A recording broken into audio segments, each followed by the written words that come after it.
SIR को लेकर बिहार के बाद अब उत्तर प्रदेश में भी राजनीतिक गलियारों में हलचल तेज हो गई है। विपक्ष भारतीय जनता पार्टी पर आक्रामक है और ये कहा जा रहा है लगातार कि समय बहुत कम है लेकिन दबाव जो है वो बहुत ज़्यादा है, और समाजवादी पार्टी ने तो समय को बढ़ाने की मांग भी करी है।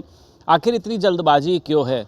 क्या भारतीय जनता पार्टी इसको लेकर कुछ नाम काटना चाहती है, जैसा लगातार विपक्ष आरोप लगा रहा है? उत्तर प्रदेश सरकार में मंत्री हैं धर्मवीर प्रजापति।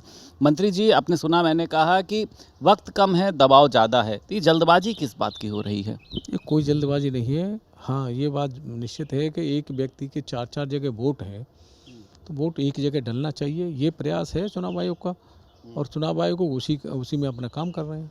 नहीं, समाजवादी पार्टी लगातार ये कह रही है कि बीएलओ जो हैं उन पर दबाव बहुत ज़्यादा पड़ रहा है। अभी तो चुनाव आने में समय है, कोई ऐसी जल्दबाजी वाली बात नहीं। वो कह रहे हैं कि आप लोग अपने मनमाफिक जो है वो वोट डलवाना चाहते हैं, ओबीसी के नाम काटना चाहते हैं, इसलिए आप लोग जल्दी जल्दी जो है सब कुछ समेटने की कोशिश कर रहे हैं। कैसे नाम कट जाएगा? जो व्यक्ति मौजूद है उसका नाम कैसे कट जाएगा? हाँ, जो व्यक्ति नहीं है या एक जगह एक व्यक्ति ने 4-4 जगह वोट बढ़वा रखे हैं, वो तो कटेगा ही। वोट एक ही जगह डलना चाहिए। कई जगह से ये बात सामने आई कि बीएलओ के ऊपर दबाव है, उसको बहुत ज़्यादा लगना पड़ रहा है, तो आप लोगों को नहीं लगता इस पे इलेक्शन कमीशन को काम करना चाहिए? समय है क्या? अब जो इलेक्शन कमीशन ने जो भी समय दिया है, निर्धारित किया है, वो उनका विषय है। लेकिन हमारा मानना है, सरकार का मानना है कि जो वास्तविक वोट हों वो डलें और 100% डलें, उसमें कोई कमी नहीं रहे। ये एसआईआर को लेके विपक्ष क्यों इतना विरोध कर रहा है? इसमें आपने भी पता है कि जो डबल वोटर हैं उनके नाम काटे जा रहे हैं, बांग्लादेशी या जो भी यहाँ पर होते थे, क्यों दिक्कत हो रही? देखिए, विपक्ष हमेशा उन्हीं वोटों के आधार पर सरकार में आता रहा, इसलिए कष्ट हो रहा है इस समय कि हमारे जो फर्जी वोट उन्होंने बढ़वा रखे थे वो कट रहे हैं। बिहार में भी जब चुनाव चल रहा था तो एसआईआर को लेकर तमाम बड़े बड़े वायदे, तमाम उल्टी सीधी बातें हमारे विपक्ष के लोगों ने कहा, लेकिन बिहार की जनता ने जो परिणाम दिया वो सबके सामने है। राहुल गांधी भी यही बात कह रहे हैं, अखिलेश यादव भी यही कह रहे हैं कि ओबीसी वोटर्स के नाम जो हैं वो बहुत तेज़ी से काटे जा रहे हैं एसआईआर के द्वारा। ये क्या गारंटी है उन पे को ओबीसी के और उनके वोट हम लोग काटेंगे? कौन काट सकता है? जो वोट है वास्तविक उसे कोई नहीं काट सकता। जो सच्चाई है, हाँ, फर्जी वोट तो नहीं होने चाहिए।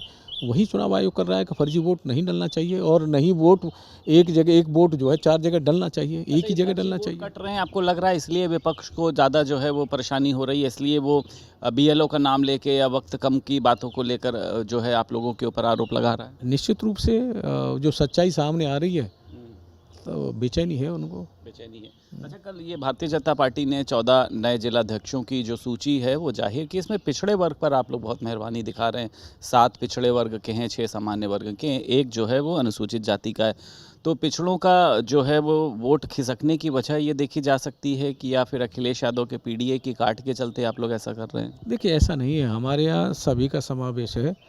हमारा प्रैक्टिकल देख लीजिए। 2022 में हमारे डिप्टी सीएम केशव प्रसाद मौर्य जी चुनाव नहीं जीत पाए थे, लेकिन पार्टी ने उनको डिप्टी सीएम बनाया। चुनाव लड़ाया, नहीं जीत पाए तो डिप्टी सीएम बनाया। मैं स्वयं ओबीसी समाज से, मोस्ट बैकवर्ड से आता हूँ। पार्टी ने एमएलसी बनाया, पिछली सरकार मंत्री बनाया, अब सरकार मंत्री बनाया। ऐसा नहीं, हम सबको साथ लेकर के शुरू से चलते हैं। संगठन हो चाहे सरकार हो, चाहे हमारी केंद्र की सरकार हो चाहे प्रदेश की सरकार को, अगर देखेंगे तो सभी का समावेश हमारे यहाँ है। हम साथ लेकर के चलें। देखिए, मुर्मू जी को राष्ट्रपति बनने से पहले बहुत लोग नहीं जानते थे, लेकिन उनको आदिवासी क्षेत्र से निकाल करके देश का संवैधानिक सबसे सर्वोच्च पद पे बिठाया। हमारे आगरा की बेबी रानी मौर्य रही, उनको राज्यपाल बनाया, अब कैबिनेट मंत्री हैं हमारी। तो तमाम ऐसे प्रमाण हैं। भुर्जी समाज हमारा बहुत कम संख्या में होता है, लेकिन हमारा भुर्जी समाज का भी हमारे यहाँ पार्टी ने एमएलसी बनाया हमारे यहाँ। तो ऐसा नहीं है ये। हाँ, थोड़ा अखिलेश जी को बेचैनी इस बात से लेकर है कि सत्ता के लिए बेचैन है। ठीक, एक आखिरी सवाल है। मुख्यमंत्री योगी आदित्यनाथ ने कहा कि बांग्लादेशी और रोहिंग्यों को डिटेंशन सेंटर भेजा जाएगा, लेकिन अखिलेश यादव कह रहे हैं कि 27 में जनता आपको डिटेंशन सेंटर भेजने का काम करेगी। तो क्या बांग्लादेशी रोहिंग्यों पर कार्रवाई हो रही है, इसके चलते अखिलेश यादव परेशान हो रहे हैं? निश्चित रूप से बेचैन है उसी को लेकर के। वो वोट बैंक की अपनी राजनीति के लेकर के परेशान है, और 2027 की वो भारतीय जनता पार्टी के विषय में कह रहे हैं। हम कह सकते हैं कि वो अपनी तैयारी कर लें, वो जाने वाले हैं। 27 में कितनी सीटों पर आप लोग जो हैं इस बार पता? अभी तक के रिकॉर्ड टूटेंगे। हाँ, रिकॉर्ड टूटेंगे हमारे। बहुत शुक्रिया बात करने के लिए। उत्तर प्रदेश सरकार में मंत्री धर्मवीर प्रजापति हमारे साथ मौजूद थे। लखनऊ से वीडियो जर्नलिस्ट कुमार सौरभ के साथ संदीप खेर, भारत समाचार।